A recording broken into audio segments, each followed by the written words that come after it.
Hello students, let us learn about logical equivalence today.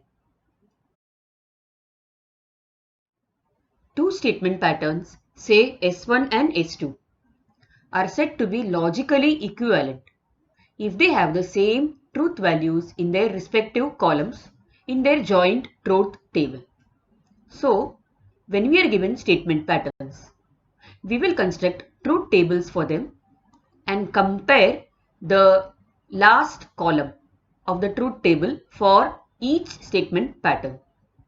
If the last columns have the same truth values, then we say that they are logically equivalent. The symbol for logical equivalent you can see below. Now for the questions based on logical equivalence. Using truth table, verify. The first question here, P or Q and R is corresponding to P or Q and P or R. Now we have to draw a joint truth table for this. If you have gone through my last lecture, you will know thoroughly how to draw a truth table. So here I am not going to tell you how many columns or how many rows we have because I assume that you already know about this. So the truth table will be somewhat like this. The joint truth table will be somewhat like this. It will have P, Q, R because those three statements are there in the statement patterns as you can see. It will also have the first bracket, that is Q and R, the combined statement on the left hand side, that is P or Q and R. Then from the right hand side, it will first have the first bracket, that is P or Q, then the second bracket P or R, and then the combined statement pattern. The entire statement pattern will come in the last column. By now you must have guessed that we are going to compare the truth values of the fifth and the eighth columns. So as usual, the first column, that is P, will have 4 values true, 4 values false. Let me remind you, we are dealing with 3 simple statements P, Q and R. So as I have told you in my last lecture, these values are going to be standard. Q, 2 true and 2 false alternately. R, true, false in an alternate manner. Now Q and R, for getting Q and R, we are going to consider only the columns for Q and R. We don't want P right now. So Q and R, and we write the truth values for AND. True and true is true, true and false is false, and so on and so forth. Then the next column, for the next column, we need P or Q and R. So only those columns we are going to consider and get the truth values for P or Q and R as you can see. Then the next column, that is P or Q. Now for P or Q, we need the truth values only for P or Q. So thus, we are going to write those values. We are going to take those values into consideration and write about P or Q as you can see over here. Next one would be P or R. So we are going to consider only those appropriate columns and get the truth values for P or R.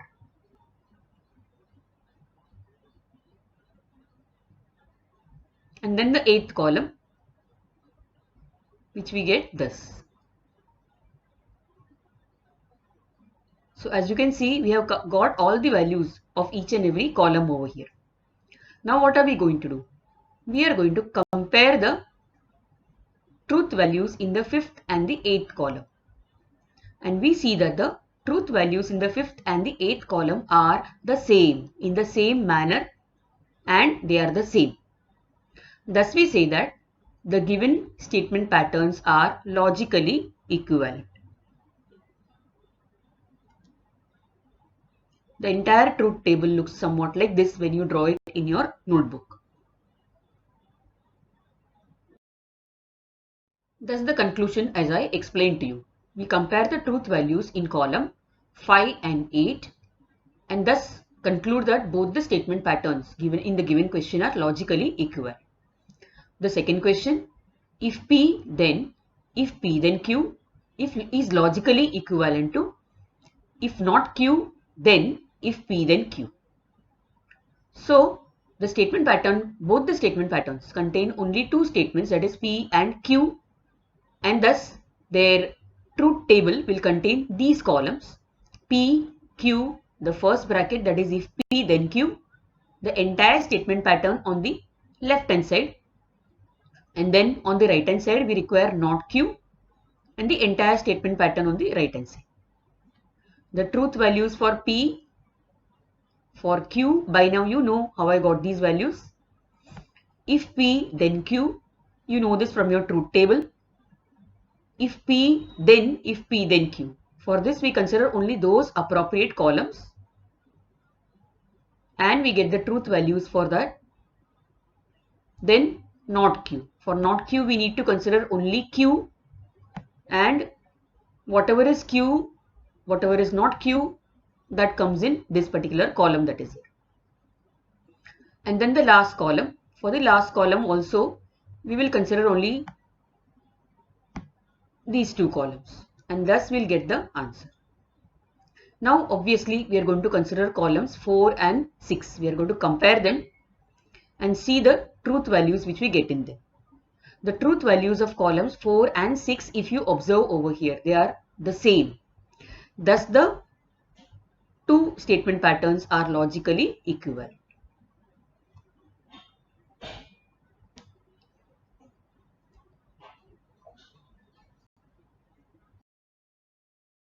In the next question, there are three statement patterns which are given, which are to be proved as logically equivalent. Now the procedure is same for this question as well. You have to draw the truth tables using the appropriate columns. Thus we have P, Q, not Q. If P, then not Q.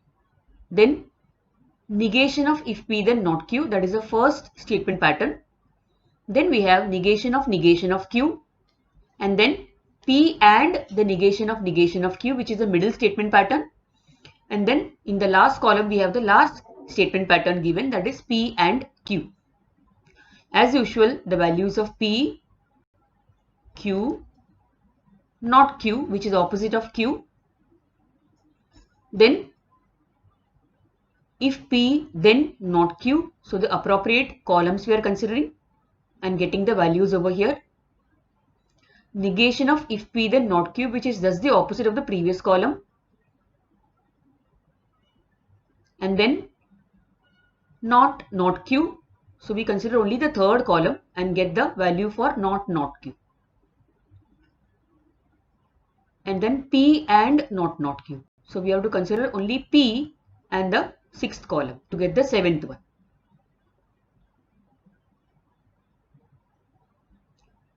And then the last column, for which we need to consider only P and Q. Thus we get the truth values for the eighth column. The entire truth table looks like this.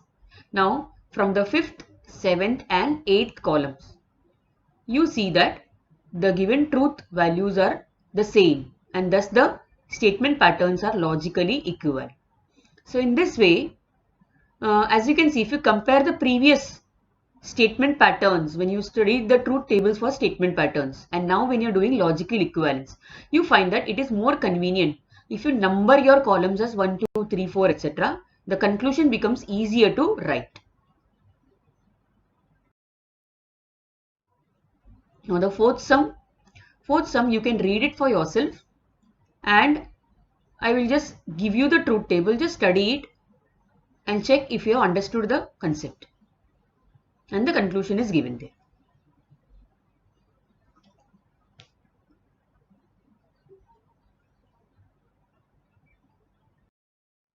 Next, the left hand column contains an assignment for commerce students because it has been taken from the commerce textbook. These are the questions which are given to you all, the other questions. The pattern of proving is the same. You draw truth tables, join truth tables, and prove that the given statement patterns are logically equivalent. And for the science students, what is given on the right, they can do it in their notebook as assignment because this is what is given in their textbook. We continue with this writing of truth tables in the next lecture as well when we learn about tautology, contradiction and contingency. Till then, keep healthy, keep safe. Bye students.